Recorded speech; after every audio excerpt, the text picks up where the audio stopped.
সুদামার মা তখন সুন্দর করে নানা আভরণ দিয়ে সুদামাকে সাজিয়ে দিলেন।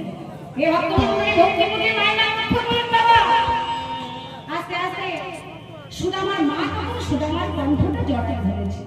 খোকা, এই খোকা, খোকা রে, সুন্দর করে যে নানা আভরণ দিয়ে আমি তোকে সাজিয়ে দিলাম বাবা, মন দিয়ে শোনো মা।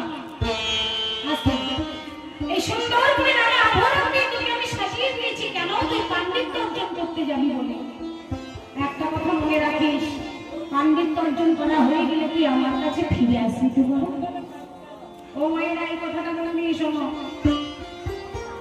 সুদামা বলছে, মা পাণ্ডিত্য অর্জন করা হয়ে গেলে আমি ফিরে আসবো না, কোথায় যাবো? এ কথা তুমি কেন বলছো?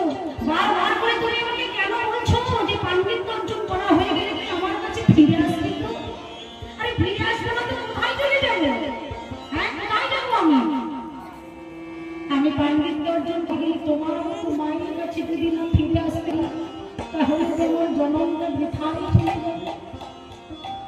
তোমার মতো মাকে যদি আমি ভুলে যাই, তোমার মতো মায়ের কাছে যদি আমি আসতে না পারি, তাহলে আমার জন্মটা বৃথায় চলে যাবে। সুদামার মা যখন সুদামার কণ্ঠটা জড়ায় ধরে বলছে, খোকা রে, আমি কেন বলছি জানিস বাবা? মন দিয়ে শোন।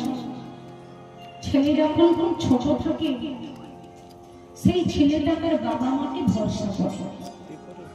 মিলিয়ে নিয়ে মায়েরা, ছেলে যখন খুব ছোট থাকে বাবা, সত্যি তার ছোট ছেলেটা বাবা মাকে ভরসা করে। ওই ছোট ছেলেটা যখন মায়ের কাছে গিয়ে